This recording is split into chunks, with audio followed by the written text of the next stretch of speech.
Hello, MBA hopefuls. We are on the air live with MBA Waves, your weekly vidcast talking about all things business and education.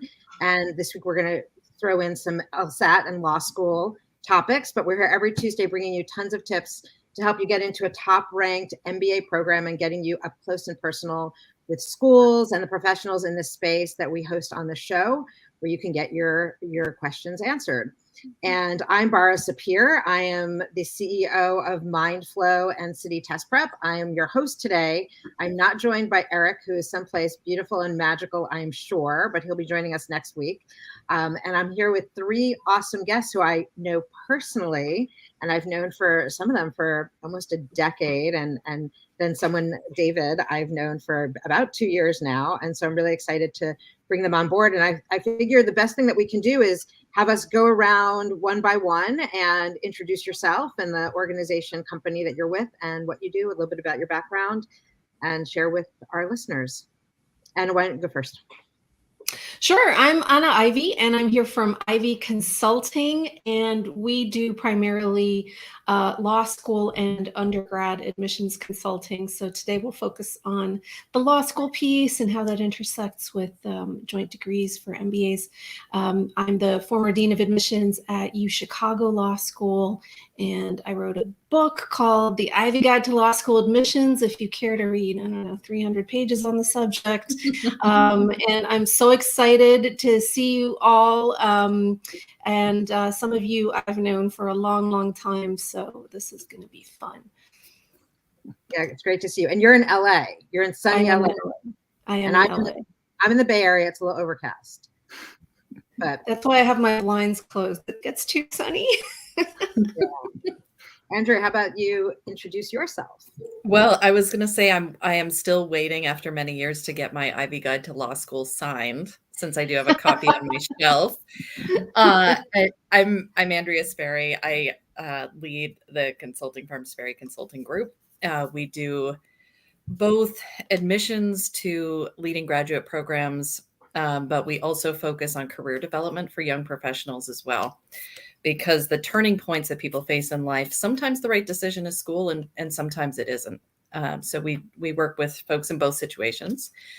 I've been doing this for about 15 years now and love working with folks. I especially love the decisions when people are thinking about joint degree programs, and the JD-MBA is certainly one of those. Wonderful. And you are outside Seattle. I am outside Seattle in the beautiful sunny time of year over here. Everything's perfect for like 2 more weeks and then the rain will start. I know. I went up to Seattle once when I was deciding which West Coast town I would move to, and Portland and Seattle were so gray. I couldn't bring myself to do it. I stayed in the Bay Area. Totally fair. Get it. Yeah. And we're also here with Dave Lynch of StudyLark Test Prep. Will you introduce yourself? Sure. My name is Dave Lynch. I am the founder of StudyLark Test Prep, and I focus on test preparation. So I offer tutoring, individual one-on-one tutoring for the LSAT, the GMAT, the GRE, lots of SAT and ACT. And I've been doing that full-time for, I guess, almost 20 years. It seems like a blur. I also publish books about test preparation, like books for the LSAT and the SAT and things like that. And I'm very much interested in the testing side of things, and I'm hoping to learn a few things about the admissions side of things as well today. So looking forward to it. Mm-hmm. Me too. I'm looking forward to learning from my colleagues. That's one of the best things about having folks on, is that we all learn together and we can impart this wisdom to the folks who are listening. So thank you all so much for being here. It really is a delight to have you. So what are some of the popular specialized JD-MBA, and what really is, like, why would someone even go to a JD-MBA? And I'll just throw that out there. You can go in alphabetical order, or you could just choose who wants to speak first. Well, I'm happy to jump in and start.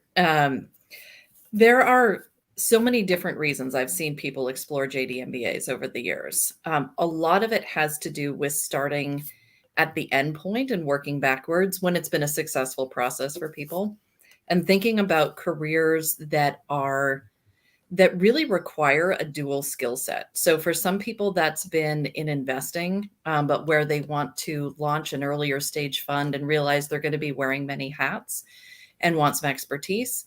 For others, it is about joining a specific industry like sports, for example, where they have looked ahead at people in roles that they aspire to and realize that many of them have either the JD or the MBA or both. And so when someone starts with that perspective, they're really looking at where they want to go and often making connections with people to say, what is it about each of these programs that you're actually using in your job day to day? So that's some of the reason why people would do it. There are lots of other reasons as well that we can jump into, but that's the core to me, is if someone sees a career path where they're really going to benefit from having exposure to both. Anna, is that your experience as well? Yes, and I would say one other way to get at that question is from to flip it around and think about who maybe should not be doing a joint degree. And I think what comes up most frequently for that category is people where you get the sense they're just trying to acquire more shiny degrees. And a lot of times that's pressure from the family. Sometimes these things are cultural, but this is a really expensive proposition. I mean, even if you do an accelerated JD-MBA, which would be 3 years, that's still an extra year above and beyond, if you were just doing the MBA on its own. And pro tip, admissions officers are really not all that interested in applicants who are just collecting shiny degrees. So you really have to be able to articulate why that joint degree is going to help you achieve your goals, which means you have to know what those goals are. You have to understand how the joint degree fits into that. And we can talk about that a bit more as far as how that manifests itself in the application. But to second Andrea's point, I think you have to have a strong sense of how both degrees are going to benefit you for what you want to do.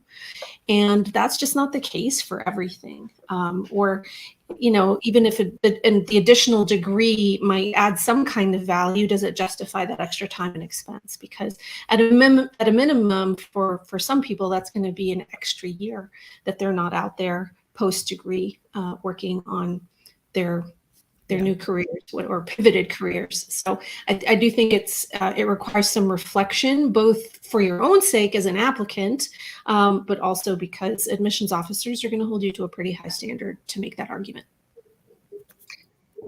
You're bringing up a really important point here, which is there's this premeditation that seems to happen for people who are applying to the joint degree. But what happens when a student is in an MBA program or in a JD program and they decide they want to get a dual degree? What happens then? Do they have to reapply to the law school separately, or is there just like a box you can check, at some point because you want to collect another degree? Or, I mean, obviously not what you're saying about, collecting these shiny degrees, but really if they all of a sudden decide they really love corporate law and that maybe getting an MBA would be a really positive thing for them, what happens in that situation? Yeah, you can always apply for the other degree once you're already in your first degree. So that's not unusual at all. And for some people, that's easier in terms of staggering the applications because and we'll talk about this some more, I'm sure, but just because it's a joint degree doesn't necessarily mean it's a joint application. For some schools, it's a joint application. For other schools, you have to apply to those programs separately, be evaluated separately. You might get into one or not the other. If you get into both, if that's what you want, hurrah, but that's a lot of extra work. In some cases, it's extra testing. So for some people, it does make sense to start in the program that they prioritize for whatever reasons they have, and then they can always apply to the other degree once they're already there. Of course, that does narrow where you're going to do your joint degree. You're going to do it with the institution that you're already at. So you do have that option, though, to stagger it. And I think for some people that really does preserve their sanity. Are there any programs that have a joint degree program that are two different universities? Definitely. Yeah. Not as much on the JD side from my experience, but there are certainly, if people are watching who have interest in other joint degree programs, that can be the case. One of the things, just to build on what Anna said, it's really important to know what the rules and guidelines are for the school that you're at, because each school has a different policy, different timelines. Some programs will not let you apply afterwards. Others will streamline the process for you. So that's where, if you're uncovering an interest, talking to especially if you're already in a program, talking to the people who are in the student services office in your program can give you a lot more context about what the additional piece would look like. Got it.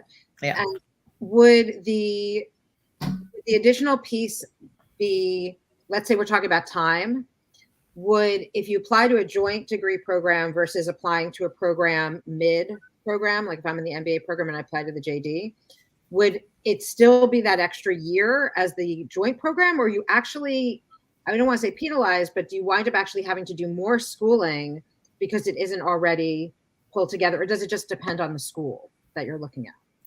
That totally depends on the school. Just because the programs, to fit in all of this content in 3 years, they have to be pretty structured. So it's just that's where the open discussion helps a lot. And what I have found is people often have a sense, if they have applied to the MBA first, they often have a sense and kind of a sneaking suspicion as they go through the process that, hey, maybe this is something I would want to do. And so it's not hesitating to speak up, even if it's after you've gotten into a program, being able to have those conversations with people and understand what the process would be like, rather than trying to do it later on, if that makes sense. It's probably quite different for folks who are starting on the JD side. I would Well, imagine.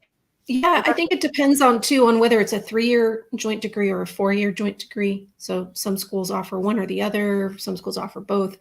The 3-year joint degree is obviously more compressed, but it's, and Andrea, correct me if your experience is different, but from the programs I'm most familiar with for the joint degree, you do typically start the first year kind of at one place or the other. Mm-hmm. Exactly.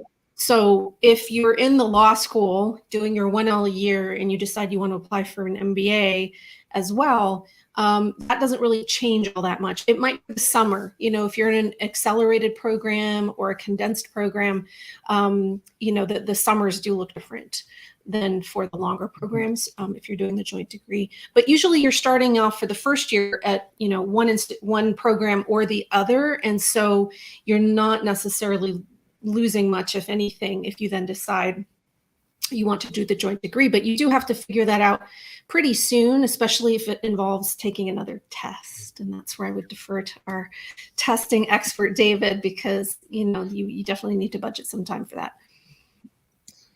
I'm curious, what happens with, I know that MBAs often have these like internships, and JDs often have these clerkships, right, during summer programs. Is that impacted in a dual degree program at all, where you wind up doing your, I don't know what you call it, your thing? Yeah, your experience. Well, I'll tell you from my experience, I think one of the things that I've loved with some of the joint degree students that we've seen go through the process is they are really trying to get the most out of everything.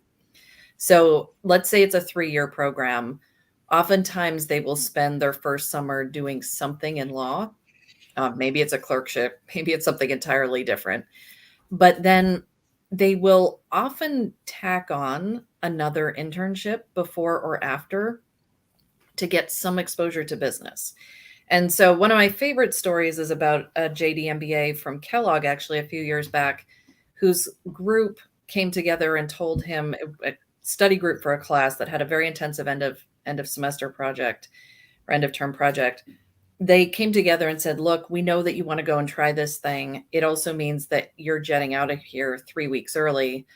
We've got you. Like, we'll cover your work. We've got you. You've been contributing to the group before. You're doing this to explore. And so they were his group, or all of his groups really, were incredibly supportive of that choice, so that he got an extra chance to explore. And then the following summer, he did 2 back-to-back internships again.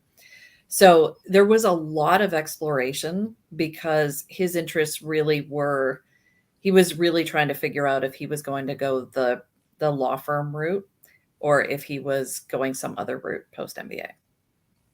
It's interesting. Yeah. And, I think most of the folks who are listening to us are not only wanting to learn content, but they also want to learn how they can shine. So before we launch into looking at the LSAT and looking at the tests that I'll grill David on, because we both share this space, and I think that you'll have lots to share. What makes a great application for a joint program? Anna, do you want to start, and then I'll jump in? Sure. And I'll circle back to something I alluded to earlier, which is just because it's a joint program doesn't necessarily mean it's a joint application. And that really has to be the starting point of your inquiry for the programs that you are interested in. So for some programs, you do have to apply separately to both programs, and you're evaluated separately. And you might get into one or both or neither. And then other programs do have a joint application. Even then, it's worth digging into the fine print, because if you dig into the fine print, sometimes that joint application is actually, oh, it's our MBA application. It gets evaluated over at the business school, and there's an extra essay you write about sort of why you want to do the joint degree, or about the law piece of things.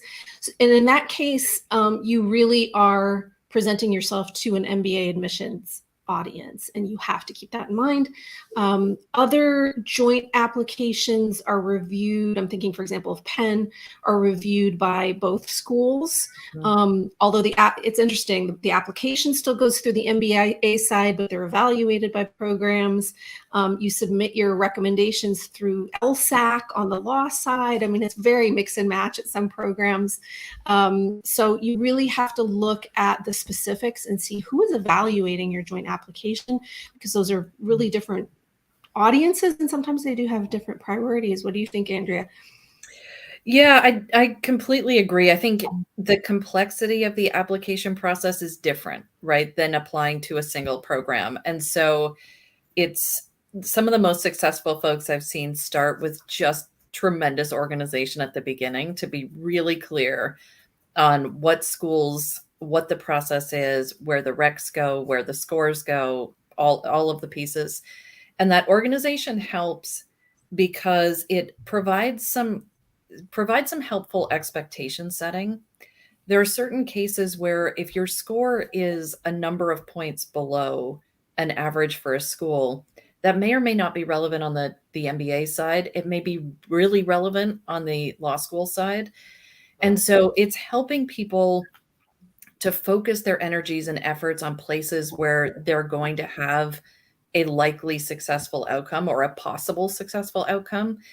But then the best applicants I've seen have spent a lot of time talking to people in the programs themselves and reaching out. The students who are in the joint degree programs for the JD-MBAs, it's usually a pretty small group.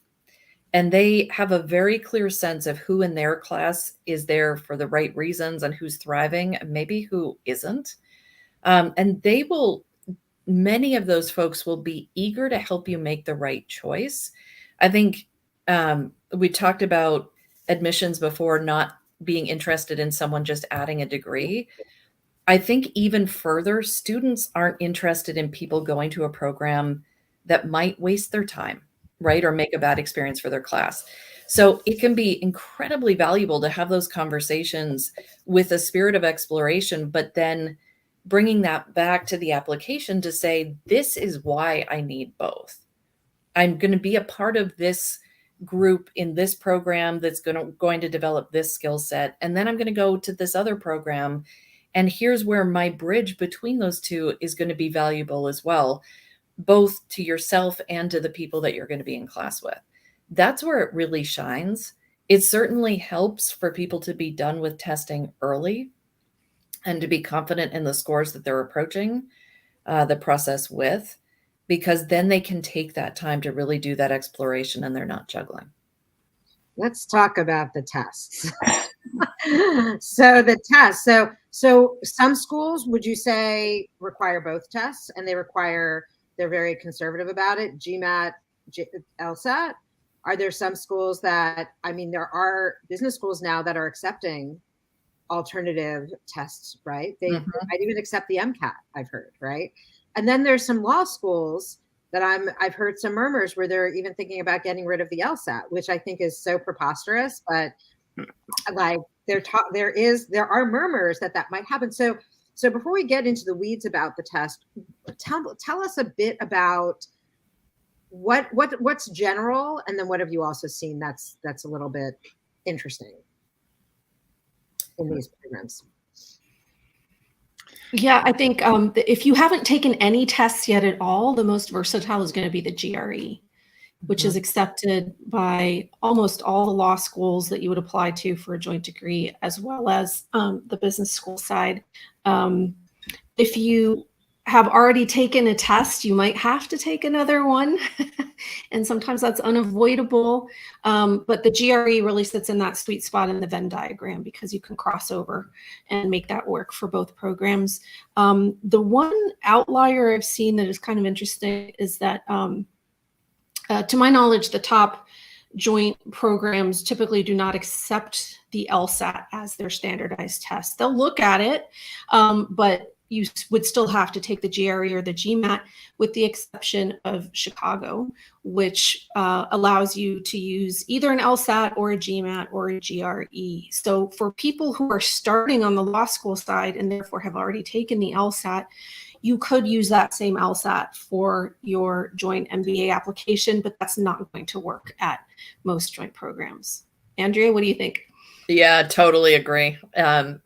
That the versatility really helps, and being able to really being able to shine with one test saves you a lot of time.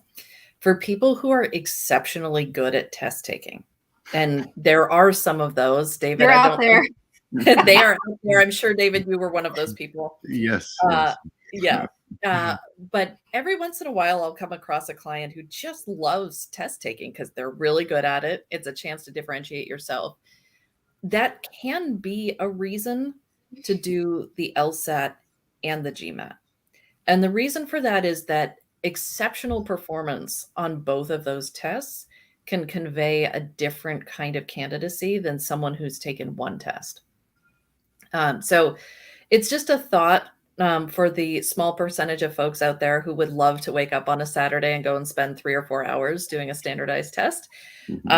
If that's not you, that's totally fine. There are lots of alternatives, but that can be a way to distinguish exceptional candidacy, or an exceptional candidacy on the academic side.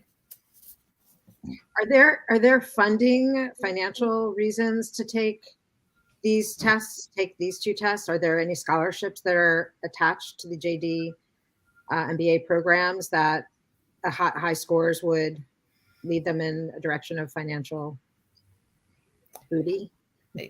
Well, I've certainly seen some. I don't know that I would have described it quite that way. I know. But I did. I went there. That's awesome. That's why you're you.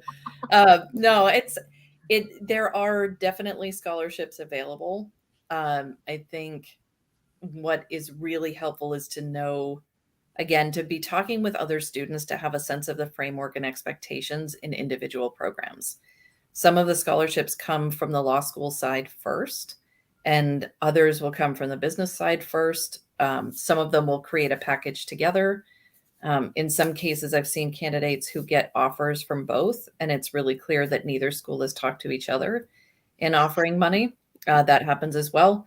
It's just really helpful to know the details for the program that you're applying to. Got it.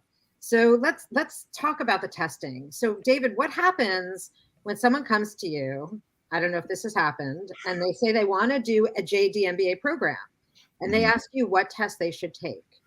So how do you go about talking to them about what they should do? Sure. So actually, to echo one of the points that I think both Andrea and Anna made at the beginning, one of the things that I always like to ask people is whether they actually know the reason why they're interested in such a program. And some people really do have a clear articulation for why both of these degrees are important to what they want to do. Whereas others, I think it's more a product of being undecided, which is not really a very good reason to apply to such a program. But my advice, because from what I understand, it's going to be pretty specific to the programs, is don't ask me which test you should take. Go check with the school. Like, what do they want? Could you get everything done with a single test like the GRE or the GMAT? Or are both halves of the program going to want, a separate LSAT score and a separate GMAT score? It's best to not guess. Just go check with the actual program that you're looking at. Yeah. And then let's say they need a GMAT and an LSAT, do you then layer the teaching since there's overlapping sections? Do you want to talk a little bit about Yeah, I've done it both ways. So if people are familiar with one test or the other, there's definitely some overlap. They both have very challenging reading comprehension sections, and there's a style of verbal question on the GMAT called critical reasoning, which has a very close analog on the LSAT, which goes by a slightly different name called logical reasoning. And to that extent, like there's a fair amount of overlap between the two tests, and to whatever extent you can leverage the skills you're using on one to help improve your performance on the other, that's a good idea. There's also some places where they don't overlap. So on the GMAT, of course, there are sections of math, types of math questions. And on the LSAT, there is something called the analytical reasoning section, which is commonly described as the logic game section, in which it's little games. You have 3 teapots or 3 shelves and 7 teapots, and the blue teapot can't be on the same shelf as the green one. So where does the red one have to go? And some people think that that's like a similar place in your brain, like that's like the math side of your brain, but it's definitely not math, because there's no formulas to memorize. There's no sort of curriculum or exposure to that side of the test that you've seen in your years of school. And so I've had people do it both ways, where they either will study for one test and then the other. In fact, sometimes people have already completed one test and they're happy with their score, but they're struggling with the other side. And so we only focus on the one test that they still remains to be taken. And other times people will study for both at the same time. And I think that's okay, as long as you have the time in your schedule for it. And if you're one of those special people who love standardized tests, but there can be some synergy between the two. So it's not crazy to study for both at the same time. I think the data sufficiency section on the math is actually probably pretty applicable to law school admissions as well. Mm-hmm. Yeah, I mean, it's sort of dealing with uncertainty and knowing what kind of information that you would need, like what kinds of things could be true, what kinds of things must be true. Those are very standard questions on the logic game section of the LSAT, and also I think very central to the way that you're answering questions for the data sufficiency, as you said. Mm-hmm. Yeah, I mean, there's definitely a lot of areas where they don't overlap, but there are areas where they do.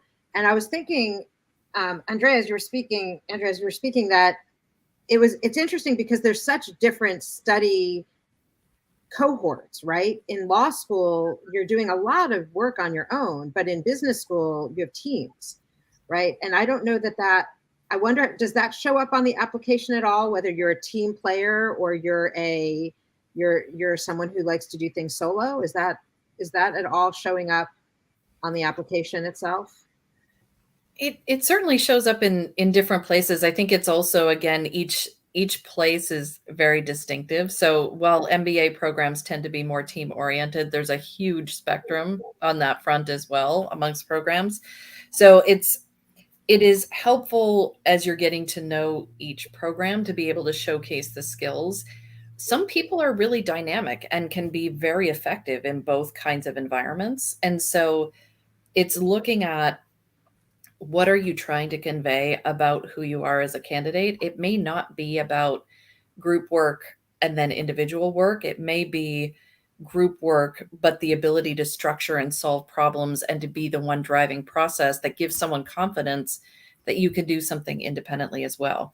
But going back to the point of the structure of the application, there are often distinctive parts. So some schools will have the MBA application, the JD application, and then an individual.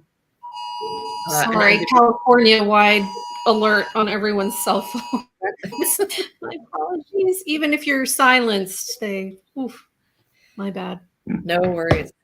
I was just going to say, some of the programs have the JD application, the MBA application, and a joint essay. You get to show a lot of different sides of yourself when there's that much content to share. So I wonder also, I knew that for myself, I have always considered myself an extroverted person, but after COVID, I am so winning the introverted game. And I wonder if for people after COVID, if the numbers or people are making different choices of whether to actually go for it, because they actually have seen themselves be able to not just survive, but thrive in this strange world that we've lived in, that they might not have considered it before. I don't want to veer too off the LSAT topic. I do want to hear from Dave what you think people can do to improve their score. What are some pro tips that you can throw out? Sure. I think the LSAT is, in one respect, the very best of all the tests to prep for, because of the number of practice tests that are available from the test makers. So whereas with the GMAT, we're stuck with like 6 or so real tests, the LSAT has over 90 of them available. And the typical person who's studying for the LSAT usually tries to get as close to as many of those under their belt as possible, which is, quantity is a big part of it. But of course, that's not all that you need, because I think really the best people or the people who make the biggest strides, they use the test as a way to kind of like learn how the test wants you to think. It's different from the GMAT in that you're not memorizing knowledge ahead of time. You're not memorizing formulas. You're not memorizing the rules of calculus or anything like that. But you are learning how to think in the way that the test wants you to think. And so it's a very kind of peculiar and specific style of reasoning. And so probably the best thing that you can do as you're taking this massive quantity of practice tests is to say, all right, somehow this works. Somehow these right answers are right. These wrong answers are wrong. And they have some way of reasoning your way through to get to these right answers. I have to figure it out. I have to learn from, what makes like basically your mistakes. And so some of the most organized people who create spreadsheets and error logs and go through and take notes and color code everything and really refuse to let go of a question until they've really grasped it. That, I think, is the sort of most the characteristic that's most associated with significant improvements in scores. You just like basically take ownership for like getting how the questions work. I do think the LSAT, I have to say the LSAT and the GMAT are my two favorite tests. And lovely. And what I love about the LSAT, you've touched upon, Dave, which is that you're not memorizing anything. You're really learning how to be on the test and what does the test want. And the GMAT, there's some of that, but there's still, it's not as pure in the same way. You really do need to understand grammar, and you really do need to understand math issues. So, but it's thinking on your feet. You have to be fast. Like, the GMAT is a fast test, but the LSAT is even faster, I think. And it's kind of like, all right, you've just been presented with a new set of rules. You have to quickly grasp these and then apply them and basically be able to reason on your feet quickly and accurately, which I think is a good skill for people in the law profession. Here's something for applicants to chew on, and I know we don't have a ton of time left, but it's something to ponder. LSAC is actually pretty explicit about what they are testing, and it's just really one thing: reasoning. Yeah. They have different sections. They look different, but note that the LSAT does not have subscores. Unlike every other standardized test, they do not have subscores, and that's because in their minds, they're only testing one thing. They manifest themselves a little bit differently in the sections, but it's a very, very narrow skill set. And that's why it breaks a lot of hearts too, because there are people who do really well on the GMAT and they might already be at HBS and they're like, I don't understand why I can only get a 164 on the LSAT. And I have this little talk with them, like it measures a bandwidth this wide and it's very specific and it measures that in every section, no subscores. So it's just it's an outlier of a test. It certainly is. And it is still coachable. It is still, if you want to do well on the LSAT because you want to do well in law school. So I always talk about these tests as simulating what you're going to be studying, even though it's not overt, right? You're not going to be studying teapots in law school and like the red one, where does it go? But you are understanding order of things. And we've certainly gotten a civics course the past 5 years about law and how it's been so upfront and center, even watching our government at work here. So I'm curious also if numbers have gone up. I think that, in medical school, have numbers gone up because of first responders? Have law schools gone up because we're seeing this strange world we're living in and our relationship to laws? I don't have the answers. I don't know if you do, but it has been an interesting economic and civics lesson for me. So before we leave, I want to see if there's any other things that we didn't cover that you do think would be a valuable thing for applicants to know before we bid adieu. Bara, I want to build on something you just said because it has been an interesting time. And people are interested. They engage. Lots of people do. But going back to something Anna had said earlier, being interested in something does not mean that you need to get a degree in it. It could mean that you take an extra class when you're at business school and take a class or two in the law school. It could mean that if you're in the law school, you find a way to go and collaborate with business students doing something. But I think there are so many instances where people explore interests and realize that what it means to do, say, a PhD program in public policy is not the same as watching like Sunday morning political TV shows, or now available all week to you all the time. It's not the same thing, right? And it's the same consideration with business school and law school. If it's interesting and you want to explore an interest, it's worth digging in a whole lot more to figure out what it's actually like in the class and what you're going to gain from the experience to really make it worthwhile. I think the medical school application makes that really valuable to shadow, right? The process of actually shadowing and seeing what it's about. And if you're really like, no matter what, you should get out and vote, right? Like you should get involved. Yeah. And now's a great time to get involved and get people to vote. I'll put that plug in here. And fostering dogs. We can throw that plug in, but that has nothing to do with what we're talking about. Great. Is there any other points that folks would like to share about the JD joint program with MBA or the LSAT? Anything that we did not cover? I'll throw in one more thing directed at people who are headed to law school. Do not graduate from law school without having gone over to the business school and taking financial accounting and maybe corporate finance, but definitely financial accounting. I don't care what kind of law you want to practice. You need to know how to read a financial statement. And take the real MBA, financial accounting, not the baby version over at the law school. That's super interesting. So, that's really a valuable piece of information. I hope that some law schools have heard you today in the recording. Why do they make these two so different than what they offer the law school students versus the business school students? Well, you're going to be out there using these skills in different ways. And the fact is lawyers don't quite need to be the ninjas that MBAs specializing in finance would need to be. These people are not going to be out there doing, forensic accounting. But you need some exposure to it. And I would say if you have the opportunity to go cross-register for that class over at the business school, go take that one.